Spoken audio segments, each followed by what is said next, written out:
it's a multifaceted thing, right? It's the voters who will literally just vote blue no matter who. They will vote for dead people. It doesn't really matter who is leading the charge. They will just vote for them because their ideas are so great and the other ideas are so bad. It's Star Wars shit, right? It's like bad guys, good guys. Like, and Republicans are guilty of this to an extent too. But I've always said, like, I think the split in MAGA right now that is happening over the stuff overseas in the Middle East and Iran. If that same thing happened in the Democratic Party, you would not see a split. Everyone would just hop on board and say, "Oh yeah, because we're the Democratic Party, we have to be doing things right." Or at the very least, like, maybe we're not doing things right, but our party is still the best option, so we have to just blindly support them no matter what, right? I think that's part of it. I think what's most likely happening is, these polls are not, I think this has just been true for, the last couple elections, but it's true. It's important to remember that these polls don't actually represent reality. I think it's more likely, that these institutions, these corporations, government entities, etc., are pushing this intentionally. Either they fudged the numbers or they went to certain populations that they knew were going to vote in this way. Like Yale, like, yeah, of course, like all the students are like liberal, like, yeah, of course they're going to vote in this way. But it really is stunning. Despite all this, it's still really stunning that we are seeing Kamala Harris pull ahead in this way. I always thought Gavin Newsom was probably the best. I shouldn't say best in terms of like I would like him as a candidate, but like someone who I think would probably have the best chance winning in the Democrat, election. Like as a Democrat in the election, like I think that would just be the best. That would be the most powerful option. I could even see AOC, and she, in this poll here, she did go up against, she did pull ahead more than Gavin Newsom. Not overall, but like in the younger, demographics, which I think that's a big divide too. There's a huge divide between the young population and the old population. That's always been the case, but I think it's even more so the case in the Democratic Party. There's probably something that has to do with race and gender and all that, etc. But look, I think this is alarming. It's alarming that because this Democrats are going to win in 2028. Trump would have to completely reverse things in some way that is honestly not even believable, not even reality. Like he would have to do something that would just shock everyone in order for the Republican Party to have any kind of success in 2028 or even the midterms coming up. He would have to do that very, very soon. I think even if he ended the Iran war today, I don't think there's a chance of the Republicans doing well in the midterms. I think that's just obvious.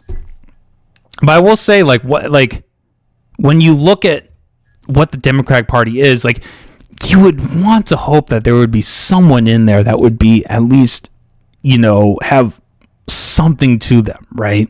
Like, if we're going to look at the local election, like Rob Sand, Rob Sand is better than any of these people who were being pulled for the Democratic president. Like, he is far better. Like, he has a far better track record of actually doing things for the people, actually, seeking out government corruption than any of these people combined. Like, easily. He's easily a better candidate. But, I think it just goes to show, Kamala Harris, who might be one of the dumbest people to ever be in the political circus at as high of a level as that in the last 20 years, since Bush probably, might be worse than Bush. Who is the puppet. I mean, Joe Biden was dead, right? So even he had the ability to really fuck things up, and Kamala could fuck things up too. But she is at least good enough to where she can just like have a point. Like, she's not quick on her feet. Like, she's not good on her feet, but like if she has like, if her advisors like give her a point, like, hey, this is the thing you need to do, like, she can do that somewhat effectively. She can do that better than Joe Biden probably could. But like, look, this is the candidate who said, like, what would you do anything if what would you do differently in your presidency as opposed to Joe Biden? She would just say, she said nothing. Like, to all these people who, went to the No Kings protest and who really look at Trump like this monarchy figure, which I just don't think is accurate. But even if it was, who is Kamala Harris? She's way more akin to a monarchical figure than Donald Trump. Joe Biden won the Democratic primary, like, through a vote. And you know what happened? The Democratic Party just said, fuck that vote. We are going to put our own person in place. And even after all that, it seems that if not the liberals, at the very least, the corporate press are still going to push this figure because they don't care about that. This is why, like, I think like the socialism stuff is like just so scary to me, because this kind of stuff is way more akin to that. And that is like the fact that is their bread and butter. I think that is the best chance that Republicans have of claiming any kind of victories in the next year or the next years to come, is because of this, because like they are so fucking bad on this issue. Like, AOC is a pure socialist. Bernie Sanders is a pure socialist. Kamala Harris, not a pure socialist, but very socialist leaning. Has all these DEI initiatives, and it's just shocking to me. It's not shocking, but it's shocking at the same time. That like this is the person we're going to take seriously.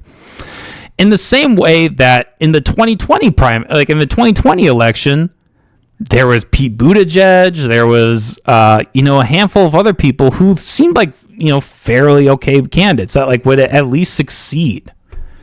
Like in terms of like en masse in the population, like that would be something likable.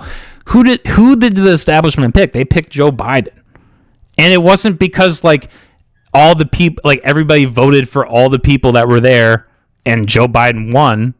It was because everybody else got a signal from the DNC to be like, okay, you got to step down because we need Biden to stay in the running. And all the good candidates, Bernie, I mean, not he's great, but like good in the sense of they would have done well. Like Bernie, Pete Buttigieg, like all these candidates, they dropped out and they all blindly said, yes, we will back Joe Biden, who was literally a corpse. And they all did this because they don't truly like stand for any, like, believe anything they stand for. They want to win. And Kamala Harris like isn't a winning candidate. And even if she was, like, it's if liberals and like the Democratic Party really buy this and really like this is the person who's the next president, like we're fucked. We are fucked if that happens.